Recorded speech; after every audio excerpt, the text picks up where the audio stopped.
Hi, and welcome back to the Raw Experience. I am Karen Polinsky Matheson from The Naked Grief. And I'm Melissa Bishop from Wholehearted Studio. We're continuing our friends' reflection, looking at grief and life's complex emotions to help you recognize and heal your own invisible losses. Today's episode is The Day Reality Hit. It's episode 2 on Friends.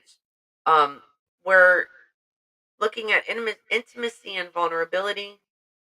We have the opening of the episode is probably one of my favorite openers. It's all about how everything begins with that first kiss. Yeah, that opening conversation about how everything you need to know is in that first kiss. And the different perspectives that guys and girls have. And how the guys just tolerate the kissing to get to the bigger stuff, but the girls still want the kissing after the big stuff's over. And I love how Chandler says, afterwards, we're just trying to stay awake. We're in the car, we're fighting traffic, and you guys are looking for the comedian again. The comedian being kissing. And I love that. What? Yeah, but underneath of all of that, this deeper meaning is how we all process emotional vulnerability differently. Okay, got your phone? And how that can cause friction between us. Why don't you just message him and say stay put? That's true. I think that's also why, otherwise you're gonna have pissed off. They're well in their 20s. We already saw what happened with Monica, the people pleaser, in episode 1. You know, those first kisses can lead to maybe crossing lines that you don't normally want to cross because you want that intimacy so bad that you're willing to compromise certain things to get there and change your own behaviors while you're searching for that perfect connection. But if you take that even a layer deeper, it's this unresolved need that you have within yourself that you really can't get from another person. So part of what I do in my RLP program is get people to be in connection with their own needs and wants and their own self-love so that they're only taking and accepting what serves their highest good. Okay, what is RLP again? It's my revolutionary love program. Okay, thank you. See, everybody, initialisms are truly initialisms. You got to ask what they stand for. So moving into the character analysis, and maybe you can shed some more light on the RLP program as we dive into this, because I think it might really be a good topic for this particular episode. We've got Ross, who learns that he's not only trying to get through the marriage falling apart, now he's realizing that Carol, the ex-wife, is always going to be a part of his life because they're going to be parents together. And oh wait, he gets to share co-parenting with Carol's new partner on top of it. So he's fighting for that temporary love bond, wanting to make sure that the last name is going to be somewhere rooted in there because he wants that permanent connection. And they're fighting him tooth and nail on what they will and won't do. And he's ready to give up. Yeah, well, he's not being validated or respected in his position as the father of this child. That's a big, profound loss. And, there's expectations of being a father that he's losing throughout this whole process. He's losing his voice. He's losing what he thought fatherhood would look like to him in his life. It's a big hit. Well, and it's not even that, too. Like, his support system doesn't even know the right way to respond because they even say, like, you did the hard part. You donated the sperm. You don't have to be involved now. Not if you don't want to. Like, they don't know, like, do you want to be involved? Do you not want to be involved? If you don't want to be involved, like, you don't have to be. And Carol's even said that. But he never imagined having a kid that he wasn't a part of. And and and again, the friends are trying to figure out, like, well, how do we show up for you? The guys are like, you already did your thing, so just don't worry about it. And that's got to be hard too when your friends aren't meeting you where you need them to, at least not initially. That's got to be a challenge.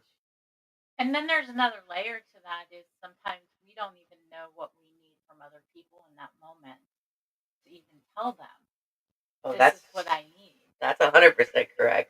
you know? That happens a lot. It does. But yeah, that's where there's a lot going on in this episode with Ross. He's readjusting again, learning to pivot again, and trying to find a balance that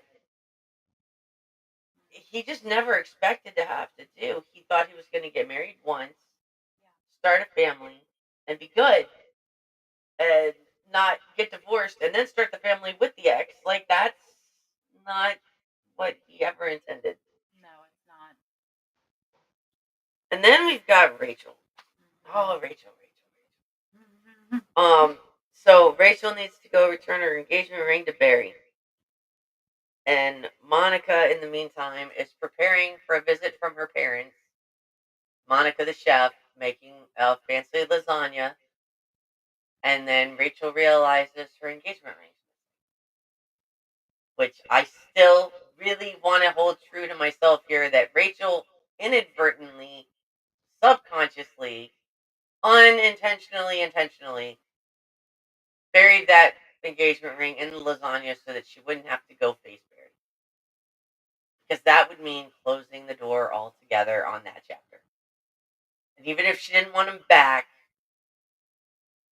confrontation and permanent closing of a chapter can be so painful. So, needless to say, they found the ring, they tore apart the lasagna. Monica had to figure something new out last minute to feed her parents. And then Rachel had to go visit Barry at the dentist.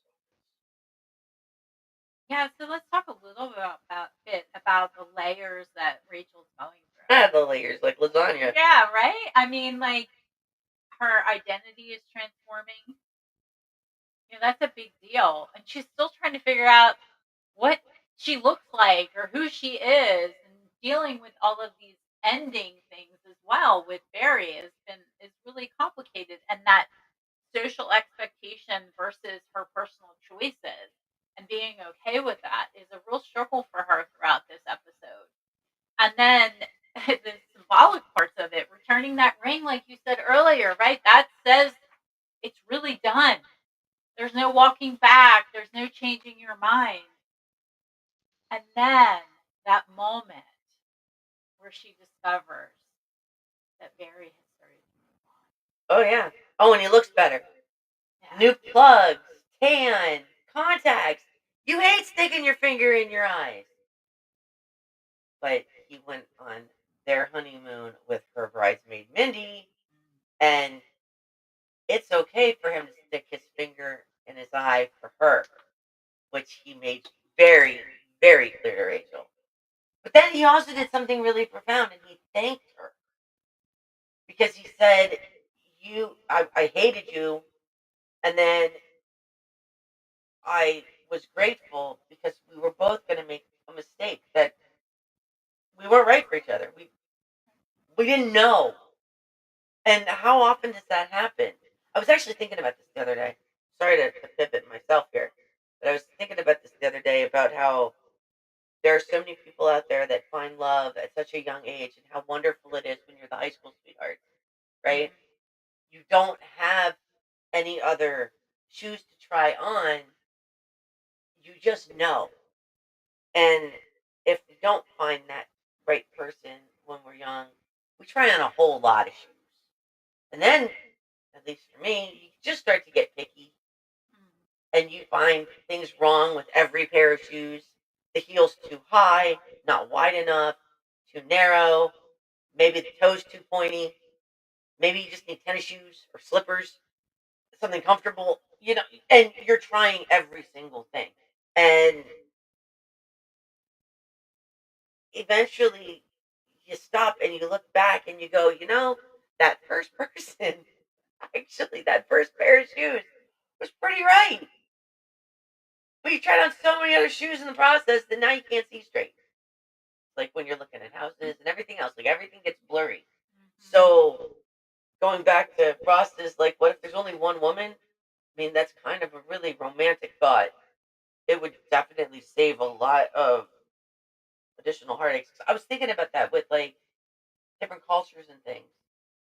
The arranged marriages that where they end up falling in love because they meet at a young age and they grow and transform together. Yeah. That which is what we're supposed to do in a relationship. You're supposed to move together, bend together, but it doesn't always work that way. No, and like in my revolutionary love program, I teach people that we first have to learn how to be ourselves. So you are you, and then we come together, not as like an enmeshment, but as two people who understand what their needs and wants are, so that when those transitions happen, because we all evolve and we all change. And we're never going to be the person we were at 20, at 30, and so on, right? So often you hear people say, well, they changed. Of course they changed. We all change. It's the problem where the communication doesn't function. We don't co create together that new life and that evolution because everybody's changing. You're not the only one who's changed in a relationship. When someone says that to you, so did they change? But it's a matter of having a good communication structure to talk about those changes and see how you can co-create that life and continue to grow together, but separate at the same time. But and you have to be willing to try. Like my parents had a successful marriage because they learned how to spend time together. And my mom did a lot of bending in good ways. My Mhm. dad would pick up a hobby like golf, and she learned to golf. Did she become good at it? No. But it gave her time with my dad out on the golf course, driving around, having a good time. They started doing IJing for my dad's music stuff, and she enjoyed it because it was time together. It was his passion that she gave purpose for, and they did it together. And it works when it's later in life, I think, too, when you don't have to worry about, well, now I need to get a sitter and I need to do this and I need to do that. In my own world, my husband had a lot of passions, and I couldn't be there because we couldn't afford leaving the kids with sitters so that I could go watch him play pool several days a week. And it gets challenging when you're trying to find that balance and you don't always have solutions to be able to keep that connection going. But it's just different. I think generational differences in the way we pivot and grow. Well, and from a spiritual perspective in relationships, we're taught that not everyone's meant to stay. Right? Some people are meant to be part of our growth process for a period of time. And in this episode with Rachel, that's where I see Rachel and Barry at. They were each other's lessons to know that this isn't what I really wanted. I wanted something different, and to truly get move forward in identifying what they really wanted for themselves. I mean, I'm not saying that makes the pain of loss less, but if you understand the lesson, then you know it had a purpose. Well, and that's where it's also interesting. So again, we have Ross and Rachel. Ross, who is dealing with the fact that Carol left him and is establishing this new life. Rachel left Barry, but Barry has readjusted, reestablished, has moved on happily already. So she got hit with an extra layer of grief because it's she let go, but now she's got to deal with the acceptance of I wasn't enough for you. Like Right? that's a slap in the face. But that's where I I like to challenge people because it's not about being enough for someone. It's about whether or not you're in alignment with them. And when you're not in alignment with someone, it's okay. It doesn't mean there's something wrong with you or there's something wrong with them. That is something we're taught at a young age, that there's something wrong with us if we're not accepted. And that's where my revolutionary love program comes into breaking those patterns. So we're no longer seeking external validation for who we are. So speaking of external validation, we got to move on to Monica. Yeah. So we have Monica who is freaking out because mom and dad are coming over for dinner. And she already had to break apart her layers of lasagna and settle on making spaghetti while she's fluffing all of her pillows and making sure coasters are in line and blankets are folded properly on the couch. And everybody's picking on her for why. And we haven't really uncovered or discovered her true relationship with her parents until we meet them in this episode. And we see her hyper control for dinner preparation, how she pivoted quickly to making something different, how she's trying to find that approval from her parents because Ross is the king or the prince in the house, and she was always trying to get the approval. She was the overweight younger kid who we hear her dad rant in this episode about how the people that live long are the ones that don't have those big goals, like you, Monica. And I never have to worry about you because you're not going to put yourself out there and get your heart stomped on like Ross does. Because Ross has all these goals and dreams and he's going to be huge.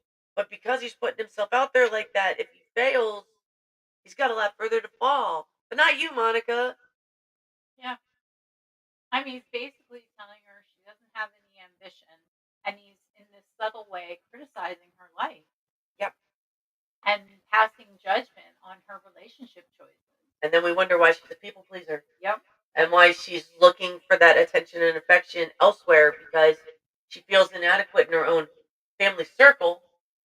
So she's got to externalize it and find it elsewhere. And she's going to do that through trial and error and hopefully have more wins than losses in the process.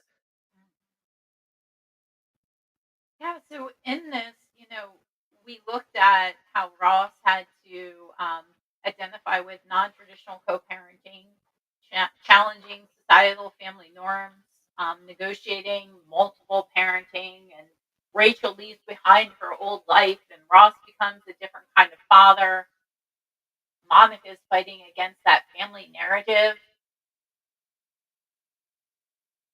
Yeah, so there's a lot going on, and I hope that this is the second episode we've done with you guys. I hope that you're going back and rewatching these early seasons. We'd love to see your feedback in the comments, just so we can answer back to these in future podcasts because it's really kind of exciting. So we're going to be doing episode 3 next, and that's the day luck struck. That's our title anyway. Yeah, and I just want to challenge everyone who's watching this episode to embrace uncertainty. Like, look at how these characters demonstrated resilience, how they took small steps towards acceptance, and how the beauty of unscripted life moments can bring us fulfillment. So we'll see you next time on the Raw Experience.